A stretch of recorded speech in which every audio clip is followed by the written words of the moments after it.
Nosferatu has become a separate entity from which it was originally adapted. A character like Count Orlok is arguably as iconic as Dracula. The film is over 100 years old and has been adapted itself. How Nosferatu's adaptations hold up against the original can prove how important it has been to the horror genre. As a film that was released over a century ago, it contains a significant amount of backstory. The film was adapted only 25 years after its source material, Bram Stoker's novel, Dracula. The film's full title is Nosferatu, a symphony of horror. Nosferatu is believed to be derived from an archaic Romanian word meaning the insufferable one. It has since been associated simply as vampire. Pre-production of Nosferatu began with occultist Albin Grau starting his own production company, Prana Film. Albin Grau approached filmmaker F.W. Murnau to direct his company's first project. Nosferatu was made with a small production crew of what is believed to be only 7 people. In an unsuccessful attempt to avoid copyright infringement, the title and names of characters were changed. Released in 1922, it was almost immediately caught for this reason. The estate of Bram Stoker sued Prana Film, causing them to file for bankruptcy. Courts ordered the production company to destroy all prints of the film. Luckily, the film had already been distributed enough. Due to this, a single copy of Nosferatu prevented it from being forever lost. All releases that you can watch today spawned from this specific print, deeming it one of the first examples of a cult classic. However, the original score by composer Hans Erdmann has never been recovered due to it only being performed live during screenings. Nosferatu has remained the earliest surviving example of vampires in film, as well as one of the most defining films of its genre. The synopsis of Murnau's film has been the basis for its adaptations. In 1838, Visborg, Germany, lives Thomas Hutter and his wife Ellen. Thomas is sent by his boss, Nock, to Transylvania in order to sell property to a man named Count Orlok. He leaves Ellen in Visborg and ends his first day of traveling in a small village outside the Carpathian Mountains. The locals warn Thomas of what dangers lie beyond their village. The following day, Thomas arrives at the castle of Count Orlok and is invited inside. While inside, Thomas accidentally cuts his hand and bleeds. Count Orlok leaps at Thomas and says, "You've hurt yourself, the precious blood." Orlok becomes infatuated by a picture of Ellen and preys upon Thomas once again. Simultaneously in Visborg, Ellen becomes hypnotized and is found sleepwalking. Thomas becomes more suspicious. While investigating the castle, he finds Orlok asleep in his coffin, proving he is a vampire. Count Orlok sails to Visborg, bringing with him infested rats carrying the plague. Nock learns Orlok is in Visborg and falls insane, where he is forced into an asylum. As the people of Visborg continue to die by the plague, Ellen accepts she must sacrifice herself. She is able to lure Count Orlok into her bedroom, where he begins to drink her blood. Orlok becomes too distracted as the sun rises and is ultimately destroyed. Thomas and the Dr. Bulver arrive too late to Ellen's room and find her body. Nosferatu is one of the key films from the German Expressionist movement, along with others including The Cabinet of Dr. Caligari, Metropolis, and The Golem. The atmosphere Nosferatu creates is what deems it to be a part of German Expressionism. Most famously, elongated shadows cast along walls and eccentric mannerism of characters such as the lunatic Nock or Count Orlok. Color tinting as a technique was used to tell the setting and scenes. Specific colors were used to show what time of day a scene was taking place. A yellow amberish color was used for the day, a green tint for night, and a pink tone for morning. Visual metaphors of predators are seen throughout, ranging from a Venus flytrap, a coyote, and a spider spinning a web around its prey. Max Schreck's insect-esque gestures allude to this as well. Max Schreck would be the actor to play Count Orlok. Not much else is known about his career, other than being primarily known as a stage actor, and his other collaboration with F.W. Murnau titled The Grand Duke's Finances. Max Schreck was over 6 feet tall, making him all the more ideal for the role. Schreck intentionally blinks his eyes only once throughout the film. This is seen when Orlok first meets Hutter, not wanting to reveal himself to be a vampire. Albin Grau was also the production designer who created the iconic design of Count Orlok and pieces of promotional artwork. Alban kept some of Dracula's features described in the novel, but changed just enough in an attempt to avoid a lawsuit. Dracula is described as tall, thin, and pale, with piercing eyes and pointed ears. However, Dracula is also described as having thick hair and a mustache that would change from gray to black depending on how nourished he was. Count Orlok's iconic appearance is known as hairless and animal-like. Count Orlok can be interpreted as having the ability to bend reality and time. Film techniques such as stop motion, film negatives, and sped-up time help sell this illusion. Orlok levitates out from his coffin, effortlessly opens doors and fades through walls. He also is able to increase his speed when loading his coffin on board the ship to Visborg. When Hutter rides in the carriage, it cuts to the film negative, conveying the transition from reality. Much of the film was shot in natural outdoor settings. It made use of an actual castle when filming. The castle's location is in Slovakia, named the Orava Castle. All exterior shots taking place in Visborg were shot in the city of Vismar, and Hutter's home was located in Lubeck. Nosferatu deviates from the source material multiple times other than just its title.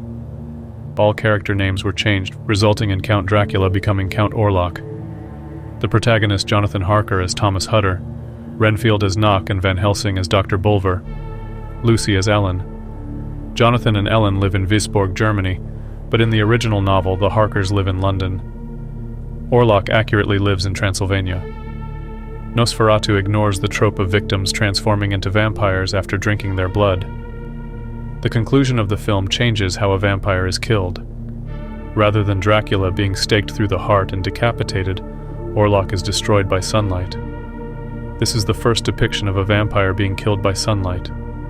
Over 100 years of reflecting on the film has made numerous interpretations and speculated themes. Nosferatu can be viewed as simply the incarnation of pure evil. However, how the representation is interpreted is what frightens the audience. The social condition of Germany was unstable following the First World War. The Weimar Republic began in 1918 as a desperate attempt to institute balance back. The country became increasingly anxious and scared that everything would collapse as it just had. People were easily manipulated to believe several different threats to their country. Fingers were easily pointed towards leftist ideology such as communism and homosexuality. However, anti-Semitism was the easiest for people to believe. Count Orlok's design resembles stereotypical anti-Semitic caricatures of Jewish people used at the time. His rat-like face, long nose, and claw-like hands. Plot points allude to this when Orlok shows greed in purchasing property in Visborg. Once he arrives in Germany, he contaminates the city by bringing plague-infested rats. Julius Streicher, member of the then rising Nazi Party, became obsessed with the film. He was the publisher of a propaganda newspaper, Der Stürmer, where many publications depicted Jewish people as vampires. Murnau was never believed to be anti-Semitic, and has shown no historical evidence to being anti-Semitic. However, this doesn't deny any indirect anti-Semitic effects the film caused. Today it is not odd to acknowledge sexual undertones associated with vampires. The parallels of lustful desires and an uncontrollable hunger to drink blood. The erotic nature of being hypnotized or seduced and eaten. When Nosferatu was released, these themes had to be made discreetly, even if heterosexual. However, Murnau himself was gay and would have had to be conscious on how to present his art. Count Orlok is not presented as masculine like in Stoker's novel or suave like Bela Lugosi, but instead is objectively hideous. It is taboo for anyone to know his truth of being a vampire. He preys upon both Hutter and his wife Ellen. His obsession over seeing Hutter's blood or the picture of Ellen comes across perverted. Their newfound marriage is interrupted by a strange androgynous figure. When Count Orlok first preys upon Hutter, he wakes up in denial that the bites on his neck are what they seem. The story of Dracula may be considered inherently homoerotic due to Bram Stoker rumored to be closeted himself. 57 years later, German filmmaker Werner Herzog directed a remake of the original titled Nosferatu the Vampire. Herzog denies his film as a remake, but instead refers to it as a homage. Herzog is quoted saying, "Murnau, I consider to be the greatest German director, and Nosferatu to be the greatest German film." Production of the film began the exact same day Bram Stoker's novel entered the public domain. Two versions of the film were made. one with the actors speaking English and the other in German. Herzog claims that the German version of the film is the more authentic of the two. It was released in 1979 and is associated as a part of New German cinema. This was a period that began in the early 1960s, where a new generation of filmmakers created the Oberhausen Manifesto. It read that, "The old cinema is dead, we believe in the new cinema." This was done to give German cinema a new identity. There was no previous father generation of influence in Germany, causing Herzog to use F.W. Murnau as his. The film uses the original character names from Stoker's novel.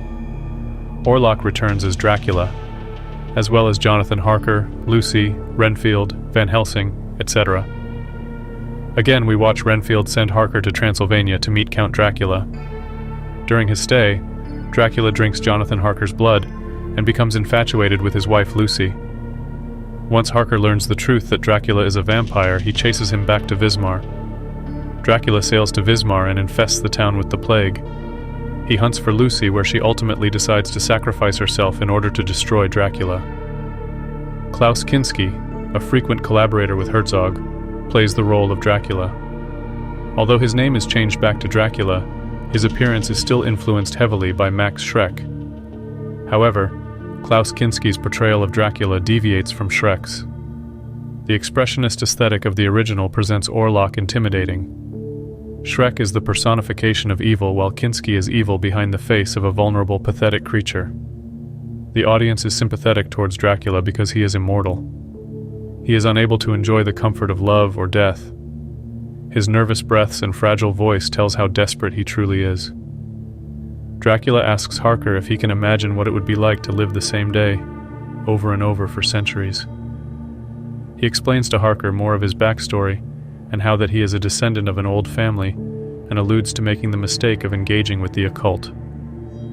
It would make sense Klaus Kinski was successful in separating his performance from Max Schreck's, because he intentionally never watched the original film until Herzog's version was complete.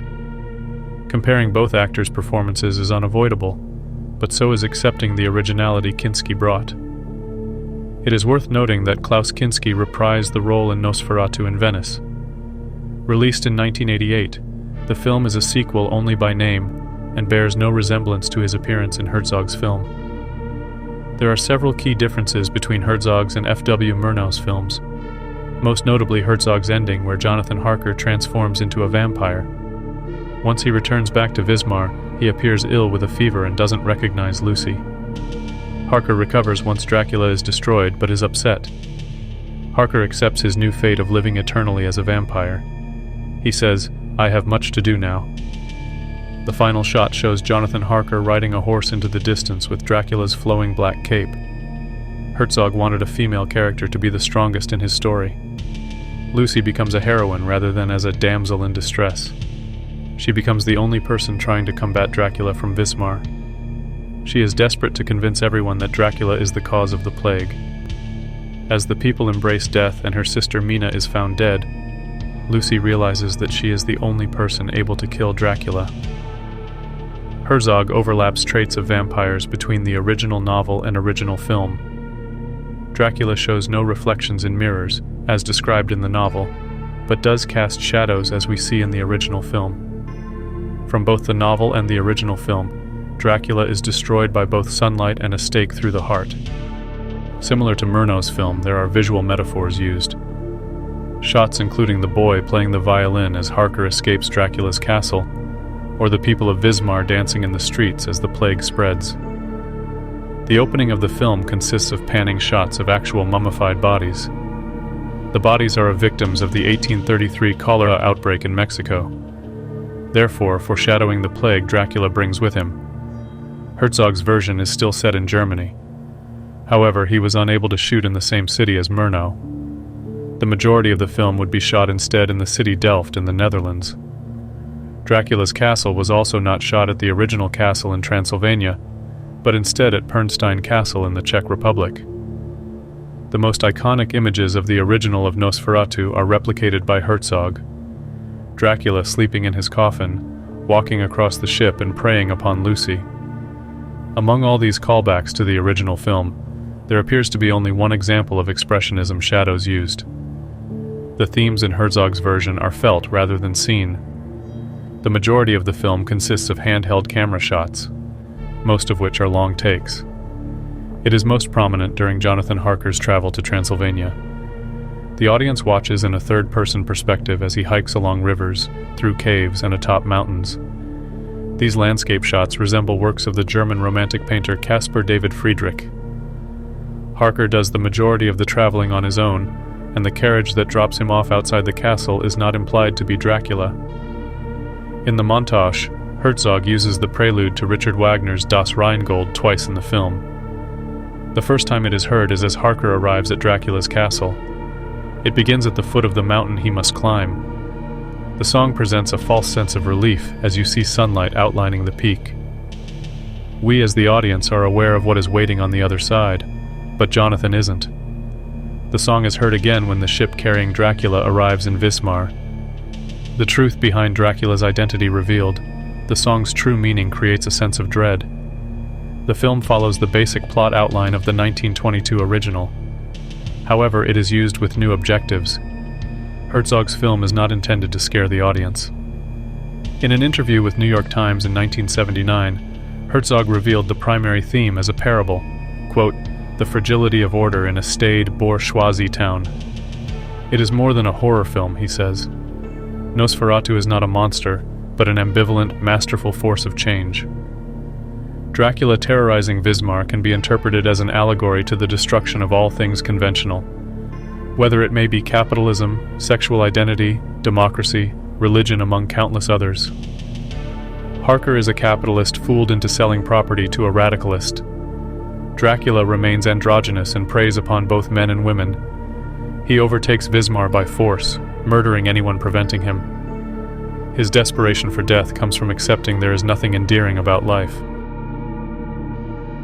2024 brought the latest adaptation of Nosferatu to screen, this time by an American director, Robert Eggers. While not produced within a defining period of cinema, Eggers himself has become an auteur. He has become associated primarily with horror films centered on historically accurate folklore. His adaptation of Nosferatu is his fourth feature in his filmography. His previous works include The Witch, The Lighthouse, and The Northman. Eggers has referenced numerous times how Murnau's film cemented his desire to become a director. He has become a commercially successful director. This allowed for his version of Nosferatu to be produced under major different conditions than the previous two. This adaptation's budget was $50 million compared to Herzog's that was made for only about $7 million in today's inflation. Many characteristics of his work are also present in Nosferatu. We see long takes of scenes where the camera tracks alongside the actors. This requires choreographed blocking in order to maintain placements in frame. This is done in order to minimize the amount of cuts and provide realism to engage with the audience further. Among various contrasts between Eggers and Murnau's original, there are still similarities used as anchors. The majority of characters return with their original names. Dracula is once again Count Orlok, Thomas and Ellen Hutter, Frederick Harding and Knock. However, Frederick Harding is instead shown with his wife Anna, rather than his sister Ruth. Professor Bulwer is now Professor Alban Eberhard von Franz, who is depicted more adept with the occult, and is in reference to Alban Grau. The film is once again set in 1838 in the fictional town of Wisborg, Germany. While Eggers was unaware at the time, his film shared aspects with Herzog's version as well. Eggers used the same castle as Werner Herzog for certain shots of Count Orlok's castle. This can be seen during outdoor shots of the castle's courtyard. Remaining external shots of the castle were done at the Corvin Castle in Transylvania. Scenes taking place in Wisborg were shot in elaborately constructed sets specifically for the film. Overall, much of Eggers' version intentionally avoids visual similarities. However, respects are made to the original. Uses of expressionism are seen in some shots, such as the shadow of Count Orlok's hand gliding across Wisborg, and the iconic shot of his shadow entering Ellen's bedroom. The bold film negative shot Murnau used is referenced when Thomas is seen at a crossroad. We only see Thomas's silhouette lit by the pathway as the carriage moves towards him. Lily Rose Depp plays Ellen, Nicholas Hoult as Thomas Hutter, William Dafoe as Professor Alban Eberhard von Franz, and Bill Skarsgård as Count Orlok. It is worth noting that William Dafoe was considered to play Count Orlok due to his previous work as Max Schreck in 2000's Shadow of the Vampire. Lily Rose Depp has said she took inspiration from Isabelle Adjani, the actress who played Lucy in Herzog's version of Nosferatu. Isabelle starred in the film Possession in 1981, where her character similarly battles a demon that disrupts her marriage. Eggers' design for Orlok was created with the intention to return vampires to their original terrifying state. Vampires in film had become trapped with diminishing tropes and were needing resurrected. Bill Skarsgård as Count Orlok required heavy preparation to achieve this. Skarsgård was able to drop his voice an octave through opera vocal training and replicated an accurate accent that Count Orlok would have had. Orlok is heard speaking throughout the film in the native ancient Dacian language. Skarsgård's face as Orlok was intentionally hidden for the beginning of the film. We only hear his voice or see a silhouette for a more impactful reveal later on. His costume design is much more complex than that of Max Schreck or Klaus Kinski. He is no longer presented androgynous, but much more masculine. Skarsgård's costume consists of a fur coat with long sleeves, a mustache, and decaying flesh. Robert Eggers explains this decision by asking, well, what does a dead Transylvanian nobleman look like? We still acknowledge Shrek's fingernails and like his hunch and the shape of his skull, but I mean the costume, the Hungarian costume with the long sleeves. I dare any of you to find a Transylvanian nobleman without a mustache. Just think about Vlad the Impaler, and even Stoker had the sense to give Dracula a mustache in the novel. The film's plot is another example of the original's structure told from a different perspective. Eggers felt he had advantage in recreating a story that has already been adapted so many times. With each retelling there has been, it has made it easier to find what elements have still never been addressed. This is why the character of Ellen becomes the primary protagonist shown struggling inside a love triangle. The opening scene, Ellen is calling out for affection. The only one to answer her is a mysterious demonic figure.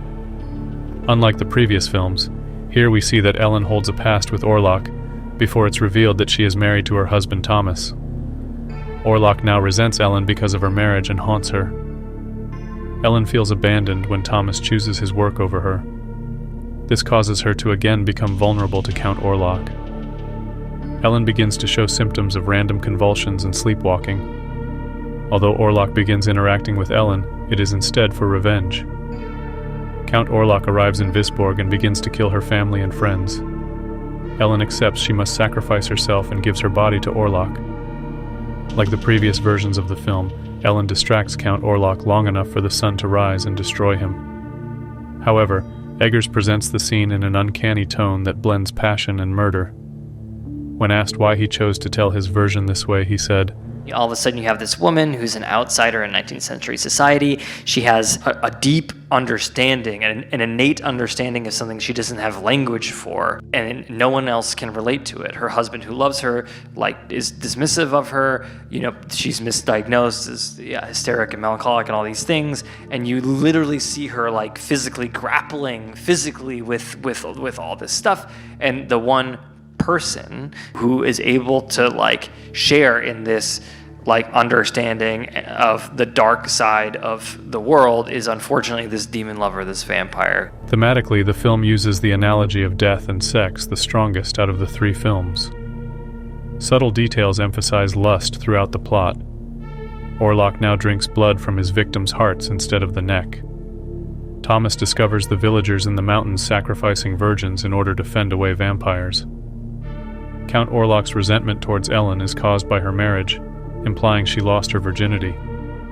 Ellen's seizure-like episodes strongly resemble orgasms, and once Thomas witnesses these, his impulsive reaction is to have sex with her. He tries to reclaim his wife that the demon is stealing away from him. Ellen's nudity is what captures Orlok while she sacrifices herself. She seduces Count Orlok to drain all of her blood, leaving them both consummated, lying in her bed. In short, Nosferatu is one of the primary causes for the horror genre in cinema. Count Orlok is an icon that has survived the risk of losing relevance and will continue to do so. These are images that still make people want to sleep with their lights on. Although Nosferatu has gained its own respect, all adaptations' main purpose are to bring new appreciation to Murnau's masterpiece.